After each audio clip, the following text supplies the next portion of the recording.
بسم اللہ الرحمن الرحیم۔ السلام علیکم ورحمۃ اللہ وبرکاتہ۔ آج ہم پڑھیں گے قرآن حکیم سورۃ البقرہ اور اس کی آیت مبارکہ 282 اور یہ آیت قرآن مجید کی سب سے بڑی آیت ہے، تو ہم اس کو آدھا پڑھیں گے آج انشاءاللہ، اور آدھی آیت مبارکہ اس کی ہم کل تلاوت کریں گے۔ شروع کرتے ہیں۔ بسم اللہ الرحمن الرحیم۔ يا أيها الذين آمنوا إذا تداينتم بدين إلى أجل مسمى فاكتبوه۔ سب سے پہلے دیکھیے گا جو آیت مبارکہ کا جو پہلا لفظ ہے وہاں جو مد ہو رہی ہے چھوٹی مد ہے، اور اسے مد منفصل کہا جاتا ہے۔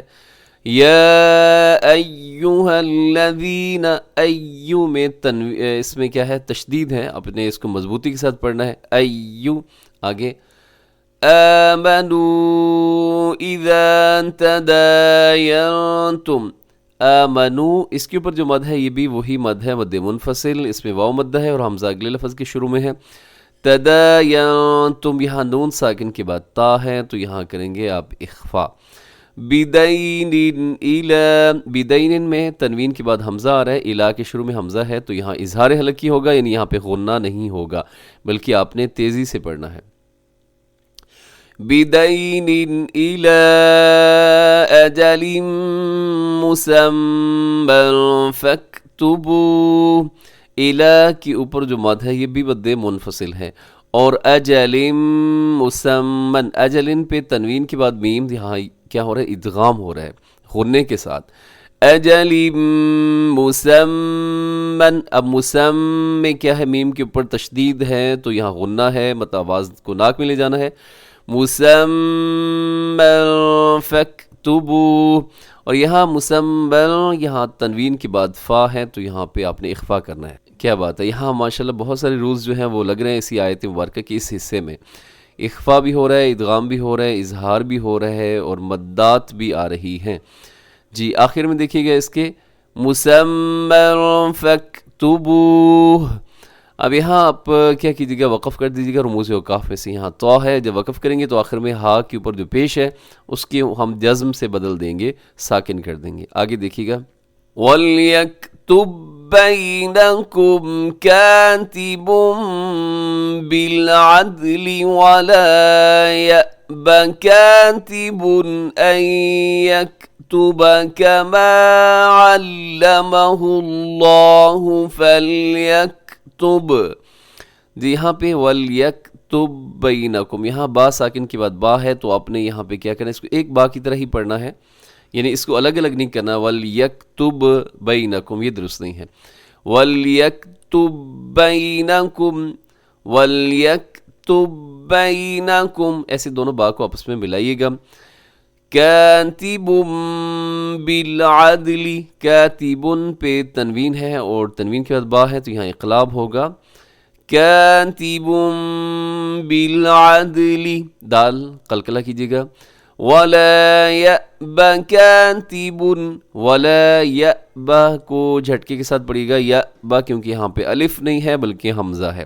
يَأْبَ آگے، كَاتِبٌ آخر میں تنوین ہے، تنوین کے بعد حمزہ ہے تو یہاں پہ اظہار حلقی ہوگا۔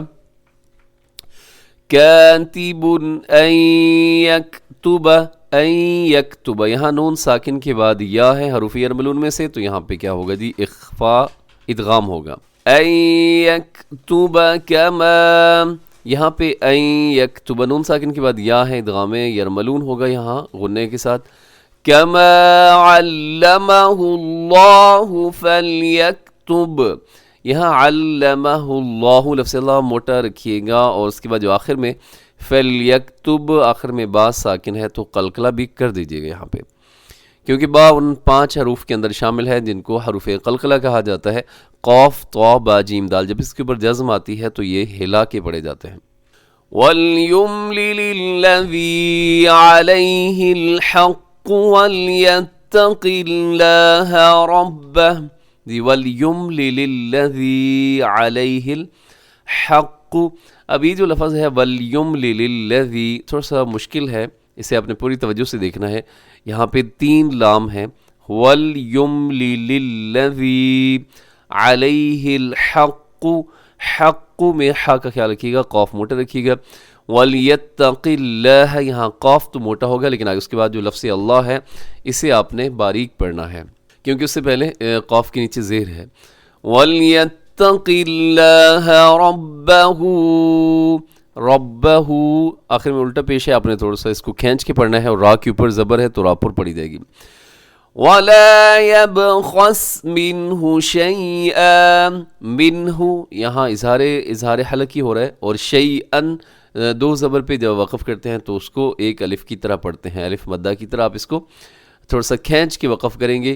شَيْئًا، شَيْئًا. جی آگے دیکھیے گا. فَإِن كَانَ الَّذِي عَلَيْهِ الْحَقُّ سَفِيهًا أَوْ ضَعِيفًا، فَإِن كَانَ الَّذِي، یہاں نون ساکن کے بعد کاف ہے تو یہاں پہ ہوگا جی اخفا، اور آگے عَلَيْهِ الْحَقُّ سَفِيهًا، سفیہن پہ تنوین ہے، تنوین کے بعد حمزہ ہے تو یہاں بھی اظہار حلقی ہوگا. سفیہن او ضعیفن، یہاں دونوں کے اوپر آپ نے کیا کرنا ہے، اظہار حلقی کرنا کیونکہ دونوں تنوین کے بعد حمزہ آ رہا ہے. او لا يستطيع ان يمل هو فليملل وليه بالعدل. او لا يستطيع، یہاں تا کے بعد طا ہے تو اس کا بھی خیال رکھیے گا. ان يمل، یہاں ادغام ہو رہے ہیں غنے کے ساتھ. ان يمل هو فليملل وليه بالعدل.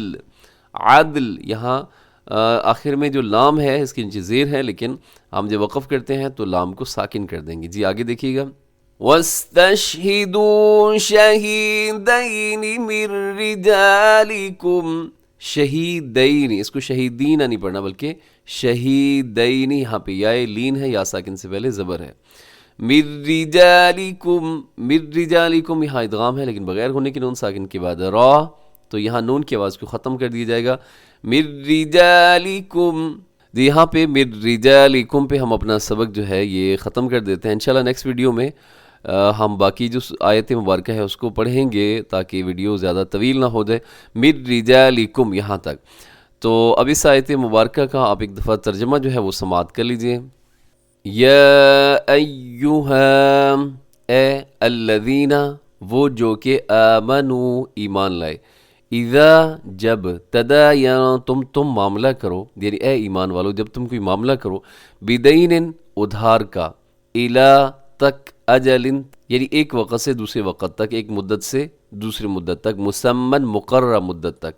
فَاكْتُبُوهُ تو اسے لکھ لیا کرو. وَلْيَكْتُبْ اور چاہیے کہ لکھ دے، بینکم تمہارے درمیان، کاتبٌ کاتب یعنی لکھنے والا، بالعدل انصاف سے، ولا یأبا اور نہ انکار کرے، کاتبٌ کاتب، ان یکتبہ کہ وہ لکھے، کما جیسے، علمہ اللہ اسے اللہ نے سکھایا ہے. فلیکتب چاہیے کہ لکھ دے، ولیملل اور لکھاتا جائے، الذی وہ جو، علیہ اس پر، الحق حق، ولیتقی اور ڈرے، اللہ اللہ سے، ربہ اپنا رب، ولا اور نہ، یبخس کم کرے، منہ اس سے، شیئن کچھ، فإن پھر اگر، کانا ہے، الذی وہ جو، علیہ الحق اس پر حق، سفیہن بے عقل ہے، او ضعیفن یا کمزور ہے، او لا یستطیع اور یا قدرت نہیں رکھتا، ان کے، یملہ ہوا لکھائے وہ، فلیملل تو چاہیے کہ لکھائے، ولیہ اس کا سرپرست، بالعدل انصاف سے لکھائے. جی یہ قرآن مجید کی سب سے طویل آیت مبارکہ ہے. اس میں دیکھیے کہ اس سے پہلے یہ سود کی حرمت اللہ رب العزت نے بیان فرمائی ہے اور پھر یہاں پر جو معاملات ہیں یعنی ادھار کے معاملات وہ اللہ تعالیٰ نے بیان فرمائے. اور بہت بڑی حکمت ہے اللہ کی ہر بات کے اندر کہ اللہ رب العزت بیان فرما رہے ہیں کہ جب بھی تم ادھار کے معاملات کیا کرو تو لکھ ضرور لیا کرو. ہم کیا کرتے ہیں کہ بعض دفعہ کہتے ہیں کہ لکھنے کی ضرورت نہیں ہے، کوئی مسئلہ نہیں ہے، یہ شخص تو بہت اپنا ہے تو ہمیں اس کے ساتھ اس طرح لکھائی پڑھائی والا کام نہیں کرنا چاہیے. تو یہ درست نہیں ہے. چاہے کوئی بہت اپنا ہے، بھائی بھی کیوں نہ ہو، اس کے ساتھ بھی جب ادھار کے معاملات، لین دین کے معاملات ہو رہے ہوں تو بہتر یہ ہے کہ آپ یہ سب لکھ لیا کریں، اور جب آپ یہ لکھوا رہے ہوں تو اس وقت ساتھ کسی کو بھی آپ بطور گواہ جو ہے وہ ساتھ شامل کر لیا کریں تاکہ وہ آپ کے اس معاملے پر گواہ بن جائے. تو اس کے اندر جو باقی ہے انشاءاللہ وہ میں کل کی ویڈیو کے اندر بیان کروں گا. اور اب آپ سے میں اجازت چاہوں گا. اللہ رب العزت آپ سب کو خوش رکھے اور آپ بھی دعا میں یاد رکھیے گا. اس کے علاوہ کسی جو ہمارے بہت مستقل ایک دیکھنے والے ہیں، انہوں نے کہا ہے کہ ہماری جو بیٹی ہیں ان کے امتحان ہو رہے ہیں، تو ان کے لیے بھی آپ نے دعا کرنی ہے. اللہ رب العزت ان کو کامیاب کرے، اور جتنے بھی بچے امتحانات کے اندر شامل ہو رہے ہیں اللہ رب العزت سب کو کامیابی اور کامرانی وہ عطا فرمائے. اس کے ساتھ ہی ہمارا آج کا سبق مکمل ہو گیا. خوش رہیں. السلام علیکم ورحمۃ اللہ وبرکاتہ.